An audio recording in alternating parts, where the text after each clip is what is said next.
Welcome to Vintage Variety. If you're new to my channel, please subscribe, and as always, please give me a thumbs up. This week, my husband and I are vacationing in the beautiful state of Tennessee. We're visiting Gatlinburg, Pigeon Forge, and the surrounding areas. So far, we've experienced some breathtaking views of nature, including some wildlife. We even had the enjoyment of a bear visiting our hotel. Of course, we did keep our distance when we took pictures. So come along with me as I look for vintage jewelry at some of the local flea markets and thrift stores. At the end of the content, I'll be sharing my finds with you. This flea market is located outside of Pigeon Forge in a town called Sevierville.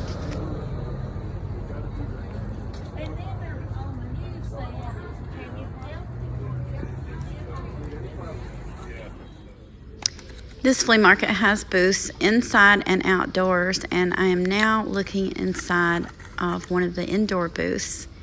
And so far I have spotted a few things that I really like.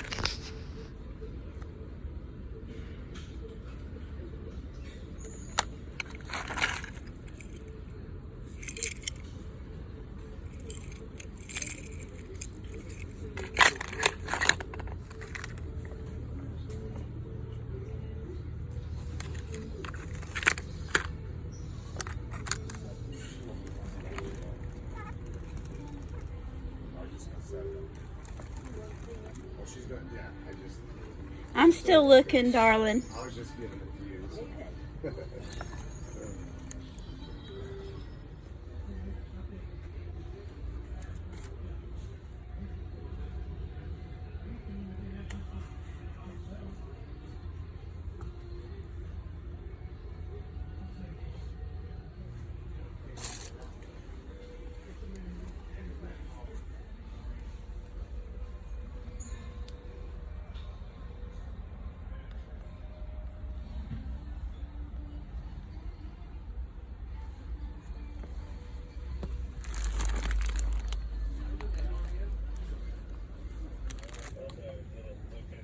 The name of this shop is the Shabby Rose. I love the way you've got everything set up. Oh, thank you. Really like it. I started with nothing. Did you? I've been here about a year and a half. I used to have a shop down at the big flea market. I was there for 17 years. Yes. And I know we sold so much stuff. I had a partner that helped me.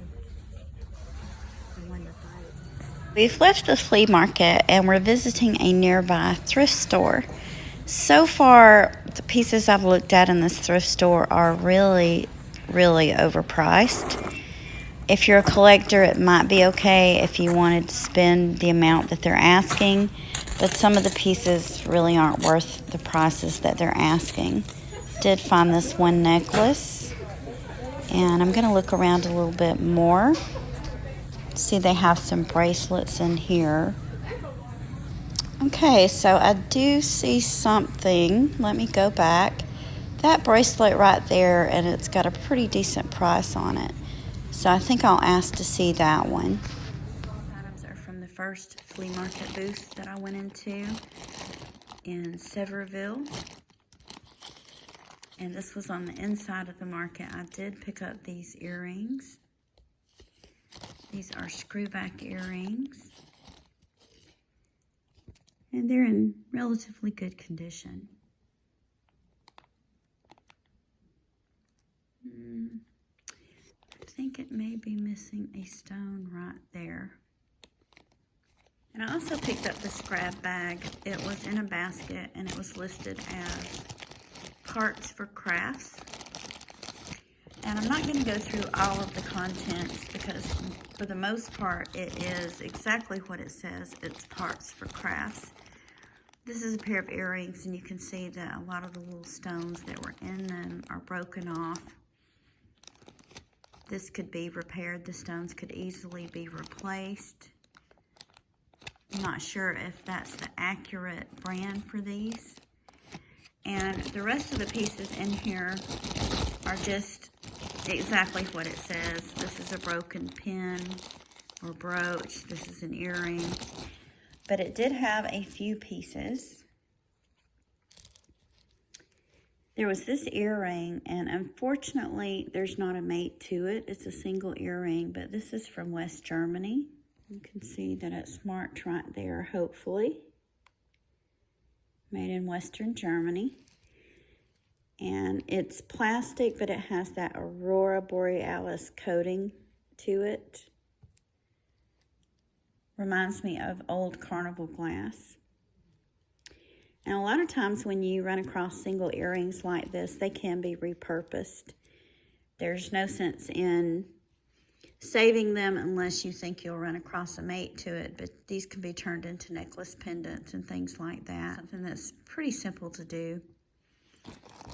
But what I did want to show you out of that bag was the necklace that goes with those earrings. This necklace has nothing wrong with it. It may have been thrown in there simply because it was a set and the earrings were missing. And this is where the necklace is marked.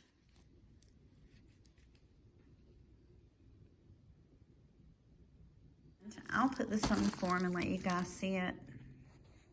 And that's what it looks like. So when the light catches it, it has that glass look to it. And the other piece that was in there that wasn't damaged is this, and this is for a scarf. So I don't think that was too bad for $2. The next inside booth that I visited in that flea market was called the Shabby Rose. Very nice lady. And this is a brooch that I picked out from her booth. Doesn't have any missing stones, and I just thought it was a gorgeous little bird pin. Has some enameling on it. There's the back of it. It's not signed. And I spotted this, and I hope that some of my viewers can help me with this. I believe this is turquoise. I could be wrong, and I think this is something that I'm going to have to do a little bit more investigating into. This is quite heavy, and you can see that it has all of these, it actually looks like rocks, and it has the black or a dark brown. Let me zoom into that so you guys can get a better view of it. That looks a little discolored, so I'm not sure. I've been reading up on it, and so I think I'm going to get some acetone and just rub a little bit on a Q-tip and check this. I read somewhere that you can do that to see if it's dyed, and I may be doing that, but I would be really interested from any input that you guys could give me in the comments about this necklace. This necklace has a front closure. It closes in the front. I haven't tested it to see if it's sterling. It may or may not be. It's a toggle clasp closure. And so far, I haven't found any markings on it. So I think I am going to go ahead and just do a scratch test just to see if it's sterling. I'm going to scratch both sides of the closure on this. I'm going to be using the 18K to test it for sterling. You can use the 18K acid to test for sterling. I didn't know that. I had a wonderful viewer that let me know. Let's put a drop on each one. My thoughts is if it is real turquoise, they probably would have used sterling with it. And I did ask the lady I was buying this from in the little booth, and she told me she didn't have any idea. It is sterling. Wow. So the acid's not eating any of that away. So here's another view of this necklace. I'm probably going to have to figure out a way to get this professionally tested. If any of you watching has any ideas about this, you can certainly let me know in the comments. The next items I'm going to show you, I purchased these from an outdoor booth at that same flea market. This first one is a celluloid dress clip. It's in very good condition. I don't see any damage to it. That's something to always keep an eye out when you're looking at old celluloid jewelry. It can get rot. I've done previous content on that, and I'll put a link to that below in case any of you collect celluloid or you're interested in collecting or knowing more about it. I do have some celluloid pieces. It's not something that I really go out looking for, simply because they do require a little bit of special attention, in my opinion.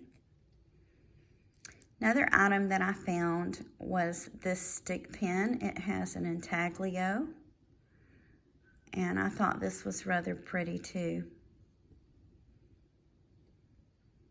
And then I found this hand brooch. These are quite popular. A lot of people like to collect the hand brooches, and I think I have a couple in my collection, and I thought, why not get another one to add to that collection. This is not signed. There's the back of it. Then I spotted this, and I had a gut feeling that this one would be signed. It's quite large. That's how big it is, just to give you an idea. I've laid it in my hand. And when I turned it over, I discovered that it was indeed signed. This is Oscar de la Renta.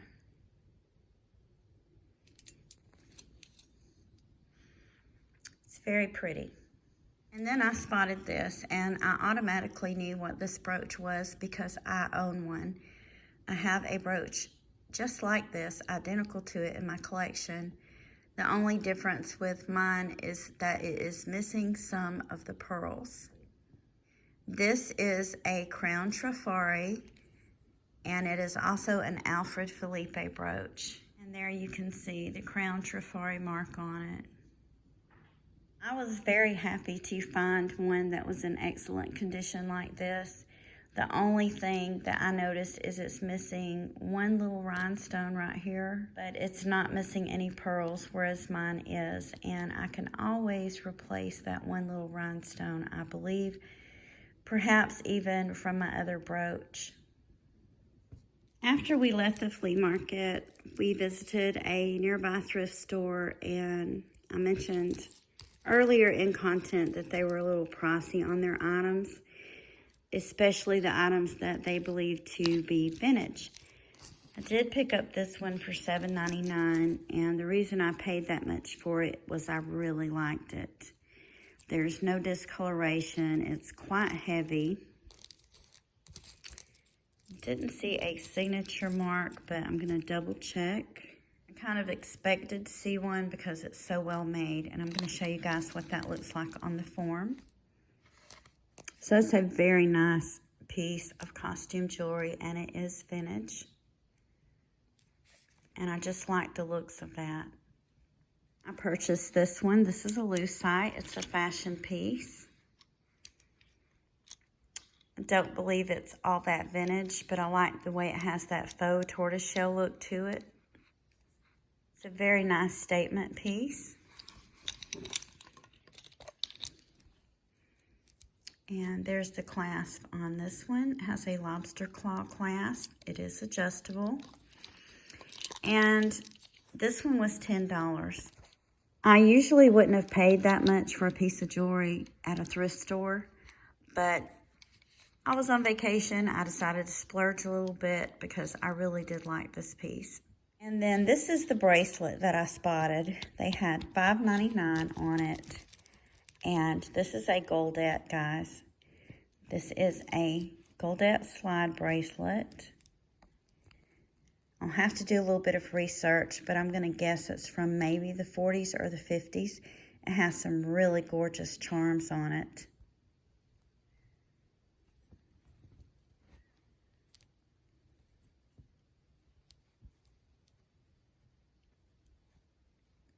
As I mentioned, they had anything they thought was vintage was really marked up. Some of the necklaces they wanted $15 to $30 for. So I don't know how they missed this. Kind of zoom in on it so you guys can see where it says Goldette. Goldette, New York. I own a couple of bracelets like this. I don't know if this is one that I will keep or not. It may be one that I decide to sell in the future after I've done a little bit of research on the value of it. This next item that I'm going to show you guys, this did not come from a thrift store or a flea market. We were walking the strip in Gatlinburg, and I just so happened upon a kind of a little hole-in-the-wall place that had a mixture of things. They were advertising handmade knives, but through the window I noticed that they had a large case with modern pieces of jewelry. Most of it was sterling, and in the bottom I spotted a tray with cameos in it. And when I saw this, I knew I had to go inside and ask about it. I asked the gentleman that was in the shop to show me the cameos in the bottom of the case. The case was locked, and when I asked the price, I was pretty floored. It did have a big sign on the case saying that everything was on sale. So when I took this out, I did look at all the cameos in the tray. A lot of them were cameos that were vintage, but were similar to cameos that I already owned. This was, in my opinion, the oldest and best one. And when I took it out and I flipped it over and saw the price on it, I thought, oh, that's a lot more than he said. So I did show it to him. I didn't want to be dishonest. And I said, you know, you're telling me that it's this much, but I did want you to see that the back of it is priced at this. And he said, no, that's what my boss told me, and that's what the price is. That's an old price. So I did pay up a little bit for this. This is a Victorian, late Victorian cameo. You can see by the hinge on the pin, and then it has a C clasp. And it is a portrait cameo. It's done on porcelain. I just fell in love with this. I thought it was beautiful. I am thrilled to add this to my collection of cameos. For the most part, I feel like it's in very good condition. A lot of times, old cameos like this, you really don't want them to get dusty, because cleaning them, you can remove the portrait if you're not careful. On our way back home, right outside of Cherokee, we stopped at another flea market, and I looked up because there was a booth and the lady had some pieces of vintage jewelry. I managed to find all of these brooches. She had everything dumped in a big tote type storage container. It took a little bit of going through. A lot of the pieces were too damaged, but these are the ones that I found that I really liked, and I thought that the damage on most of them was minimal. This one is a sand dollar brooch. It's quite heavy. First, I thought this was signed. It almost looks like it is, but that's just some kind of texture or something where the pin is attached. I like the detail that's on it. And then I found this pretty silver flower brooch. I thought this would be very pretty to add to my collection. This one's not signed, but I do like the detail on this.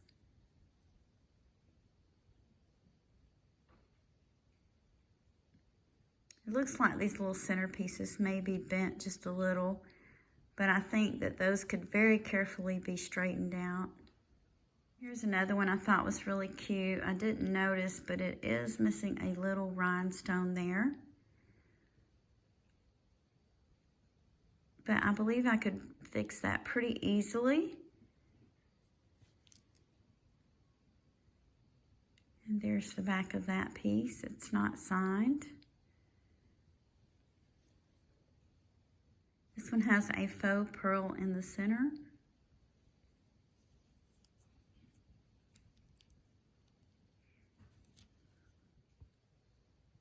This one reminded me of my granny, and I have no idea why. I think this is something she probably would have worn. It's not missing any stones. These stones have the Aurora Borealis coating. And I was quite surprised that this wasn't signed. And this one's done on a ceramic. It's a Victorian Revival, and I really liked the way this one looked.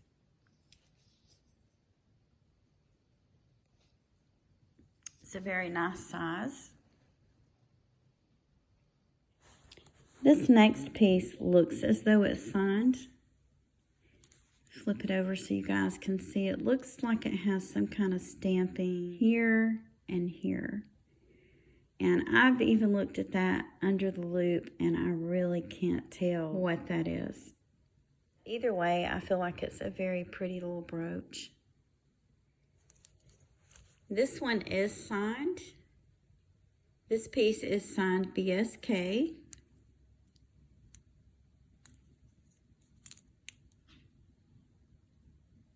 And there's the marking on it.